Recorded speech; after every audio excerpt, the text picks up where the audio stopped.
నా పేరు రామయ్య, శ్రీనివాసు, రంగరాజు ఏదో ఉంది. ఎస్, ఇది నేను ఇంగ్లీష్లో రాస్తున్నా, ఎందుకంటే ఇంగ్లీష్ నేర్చుకున్నాం కాబట్టి ఇంగ్లీష్లో రాస్తున్నా, ఇంటర్నేషనల్ లాంగ్వేజ్. ఇప్పుడు ఈ రామయ్య పేరుని మీరు ఇంగ్లీష్లో రాసిన తర్వాత దీనికి కరెక్షన్ చెప్తా అంటున్నారు. అవునండి. ఇది ఎట్లా అప్లికబుల్ అవుతుందా? తెలుగు పేరు, మన తెలుగు నేలలో ఉన్న పేరు, అది ఇంగ్లీష్లో రాస్తే ఇంగ్లీష్లో కరెక్షన్ చేస్తే మన లైఫ్ ఎట్లా మారుతుంది? ఇదన్నీ కూడానండి, ఈ పేర్లన్నీ కూడా రకరకాల లాంగ్వేజెస్ ఉంటాయి. అవును. ఇంటర్నేషనల్ లాంగ్వేజ్ అనేది ఇంగ్లీష్. అవును. ఇంగ్లీష్ కూడా రోమన్ లాంగ్వేజ్ లోంచి పుట్టింది. Okay. First Roman, alpha beta theta అని ఉండేయే, అవి 22 అక్షరాలండి.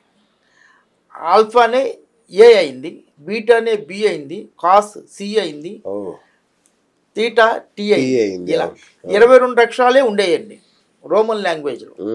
దానిలో నుంచి ఇంగ్లీష్ వచ్చిన తర్వాత ఇంగ్లీష్లో ముందు 22 అక్షరాలు ఉండేయండి. దాన్ని ఐని పక్కన జే చేర్చారు, అప్పుడు 23. తర్వాత విలో నుంచి యుడబ్ల్యూ చేశారు, 25, 26. సిలో నుంచి కే చేశారు, 26 అక్షరాలు అయింది. ఓకే. ఇలా ఇంగ్లీష్ కూడా డెవలప్ అయిందండి. ముందు 22 అక్షరాలు ఉండేవి మన రోమన్ లాంగ్వేజ్ లాగా. తర్వాత ఇది కూడా ఎలా డెవలప్ అయింది. ఇది ఇంటర్నేషనల్గా అంటే రోమన్ లాంగ్వేజ్లోనే ఈ సబ్జెక్టులు ఉండేవి. ఓకే. ఇవన్నీ డెవలప్ అయింది కాబట్టి ఇంటర్నేషనల్ లాంగ్వేజ్ కాబట్టి ఇలాగే దాని ఎఫెక్ట్స్, వైబ్రేషన్స్ ఉంటాయండి.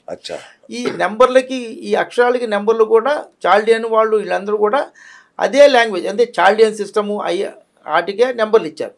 ఈ తెలుగులో అక్షరాలకి ఇవ్వాల. అందువల్ల ఇవన్నీ కూడా ఇంటర్నేషనల్ సబ్జెక్ట్. మనం లా చదవాలంటే మీరు ఇంగ్లీష్లోనే చదువుకుంటారు. ఏదో చైనా వాళ్ళు చైనా లాంగ్వేజ్ నేర్చుకున్నా తర్వాత ఇంగ్లీష్లోనే వాదిస్తారు.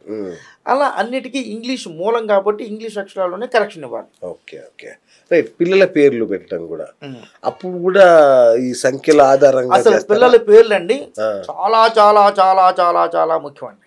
ఓకే. పిల్లవాడు పుట్టిన డేట్ ప్రకారంగా, తిథి నక్షత్రాల ప్రకారంగా అక్షరాలు తీసుకోవాలి. జ్యోతిష్యాన్ని మరవకూడదండి.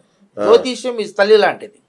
జ్యోతిష్యం ప్రకారంగా ఏ నక్షత్రంలో పుట్టాడో నక్షత్రానికి ఏ ఏ అక్షరాలు వస్తాయని మన వాళ్ళందరూ చెప్తారు. కానీ నేను చేసిన రీసెర్చ్ ప్రకారంగా ఇప్పుడు రాముడు, లక్ష్మణుడు, భరతుడు, శత్రుఘ్నుడు అందరూ ఒకే నక్షత్రంలో కాస్త అటు ఇటుగా పుట్టారు. కానీ అందరికి పేర్లన్నీ సపరేట్గా పెట్టారు కదా.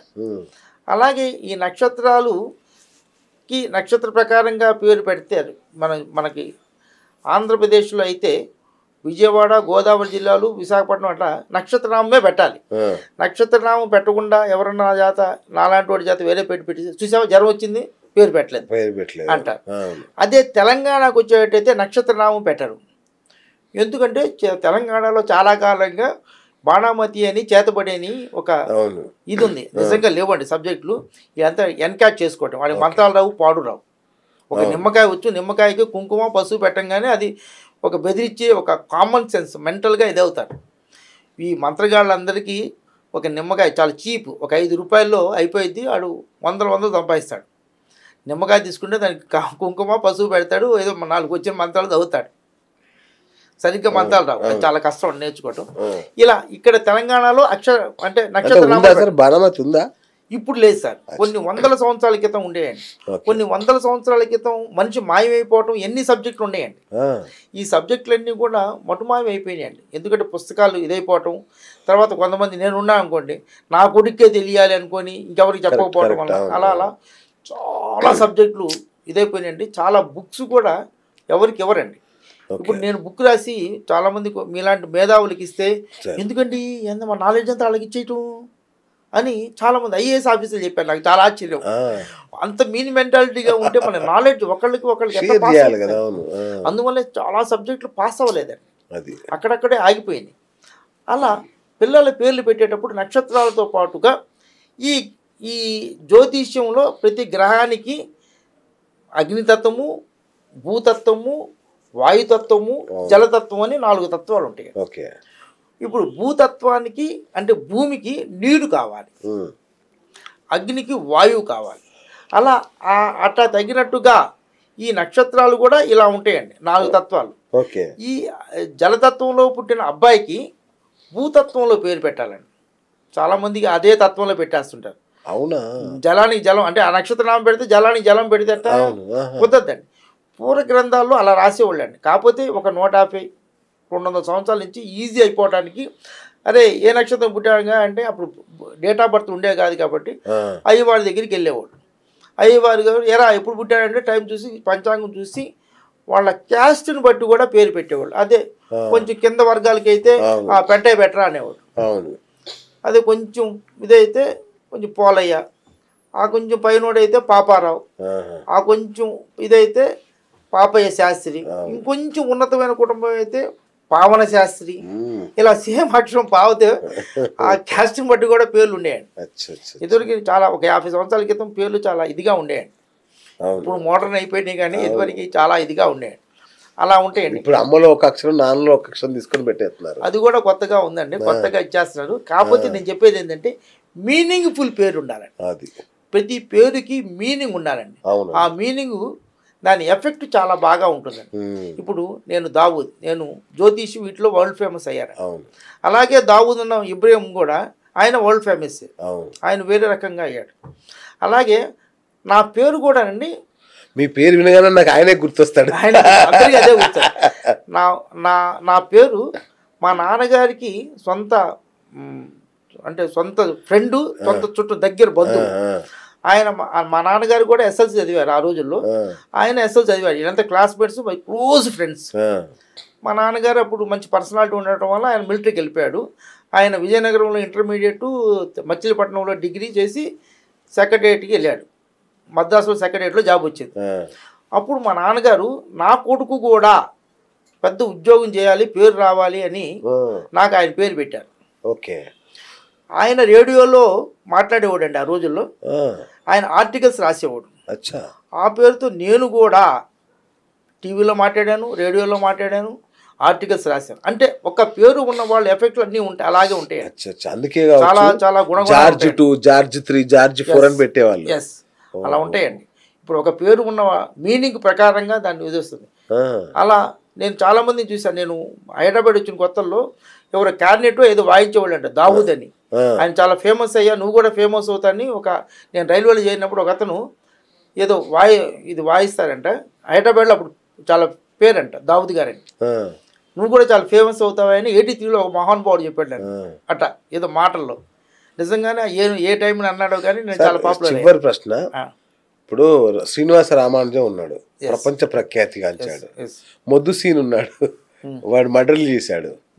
నేనున్నాను శ్రీనివాసును, ఏదో యాంకరింగ్ చేసుకుంటున్నాను. మా అందరిది ఒకటే పేరు కానీ మేము ఒకలా లేమే.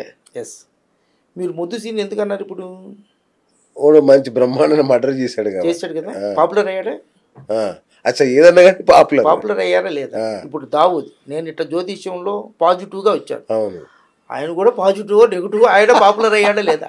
ఓకే, మీరు అది కరెక్టే సార్. తర్వాత పేరు రాసే విధానం బట్టి మీరు డెవలప్ అవుతారు. అప్పుడు మళ్ళీ మీ దగ్గర రావాలి. ఎస్ అమ్మ, చాలా ఉంది సార్ మీ దగ్గర. ఒక అతను మొన్న మధ్యనే ఒక పెద్ద టాటా ఎలక్సీలో సీఈఓగా చేసే అతను వచ్చాడండి. అంటే ఎక్స్ ఆయన ఏదో ఇచ్చేస్తే సిగ్నేచర్ కరెక్ట్ చేస్తే నేను ఆయన చాలా పెద్ద పోస్ట్లో ఉన్నాడు, చాలా వెరీ గుడ్ హై శాలరీ. చూడంగానే సిగ్నేచర్ ఏంటంటే మీకు అంత రెస్పెక్ట్ లేదే కుటుంబంలో అని అన్నాను. ఆయన చూసి ఆశ్చర్య వేసి నిజమే సార్ అన్నాడు. దాన్ని ఆయన పేరులో ఆర్తో స్టార్ట్ అయితే దాన్ని ఆ స్మాల్ ఆర్ని క్యాపిటల్ ఆర్ చేశాను సార్. ఒక 5 నిమిషాలు చాలా I got very good vibration mister Dawood అన్నాడు. తర్వాత ఇమ్మీడియట్గా డబ్బులది శాలరీ అంటే 7-8 లక్షలది 13 లక్షలకి 7-8 కోట్లు సంవత్సరానికి 13 కోట్ల శాలరీతో బయటికి వెళ్ళిపోయాడండి. ఆర్ అక్షరం ఆయన అంత పెద్ద ఈయన కూడా ఆర్ అనే ఆయన పేరు అక్షరాన్ని చిన్న అక్షరంగా రాయటం వలన ఆయనకి అంత పాపులారిటీ రాలేదండి. ఇలా సో మెనీ పీపుల్ నేను సిగ్నేచర్ మార్చిన తర్వాత చాలా బాగా ఉండాలండి. చాలా అండి. యాక్చువల్గా మీరు అంటుంటే గుర్తొస్తుంది, చిరంజీవి గారు శివశంకర వరప్రసాద్ చిరంజీవి అయ్యాక ఎట్లా అయిపోయాడు సార్? పవన్ కళ్యాణ్ ఉట్టి కళ్యాణ్ ఉండేవాడు. పవన్ కళ్యాణ్ అయ్యాక ఎలా మారిపోయాడు? నాగబాబు ఏం మార్చుకోలేదు, అక్కడే ఉన్నాడు. ఇప్పుడు ఎమ్మెల్సీ అయ్యాడు. ఇప్పుడు ఏదో ఎమ్మెల్సీ మొత్తం మీద. సో అయితే చాలా పెద్ద శాస్త్రం సార్ ఇది. చాలా గొప్ప. సో మన సిరీస్ ఆఫ్ ఇంటర్వ్యూస్ చేయాలి మీతో. చాలా చాలా కిక్ వస్తుంది. అంటే ఇప్పుడు మిమ్మల్ని కలవకుండా ఇక ముందు పెళ్లి కూడా చేసే సిచ్యువేషన్ కనబడట్లే ఇక్కడ. Wonderful sir. కానీ ముందు నా హంబుల్ సజెషన్ ఏంటంటే తొందరపడి డైవర్స్కి కోర్టుకి వెళ్ళొద్దండి. కరెక్ట్. వెళ్ళిన వాళ్ళు ఎంతో బాధపడుతున్నారండి. పిల్లవాడు మగపిల్లలు నా దగ్గరికి వచ్చి ఏడుస్తున్నారు. అవును సార్. అమ్మాయిలు కూడా ఏడుస్తారు. మా పిల్లడు మంచోడండి, అతను చిన్న చిన్న విషయాలకి గొడవలు పెట్టుకుంటున్నారు. వాళ్ళు ఒక జ్యోతిష్యము, న్యూమరాలజీ, గ్రాఫాలజీ తెలిసిన వ్యక్తిని కలిసి పేర్లు కరెక్ట్ చేయించుకొని, సిగ్నేచర్ కరెక్ట్ చేయించుకొని, జ్యోతిష్య పరంగా పరిహారాలు చేయించుకుంటే, పరిహారాలు అంటే వాళ్ళ దగ్గర వీళ్ళ దగ్గర కాదండి, దేవాలయాల్లోనే చేయించుకోవాలండి. దేవాలయాల్లోనే ఒక శక్తి ఉంటుందండి. సార్, ఈ భూమండలం మీద ఇవన్నీ చేయగలిగేది మీరు ఒక్కరే కాబట్టి ఇక మా ప్రేక్షకులు మీ ఇంటి చుట్టూ ముడతారు. మీరు సిద్ధంగా ఉండండి, మా వాళ్ళు కాల్ చేస్తారు మీకు. తప్పకుండా. Thank you sir, thank you so much.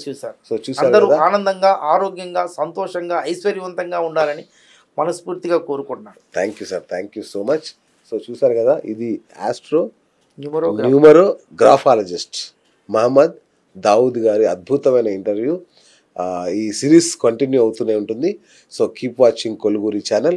నేను మీ బిఎస్ సైనింగ్ ఆఫ్.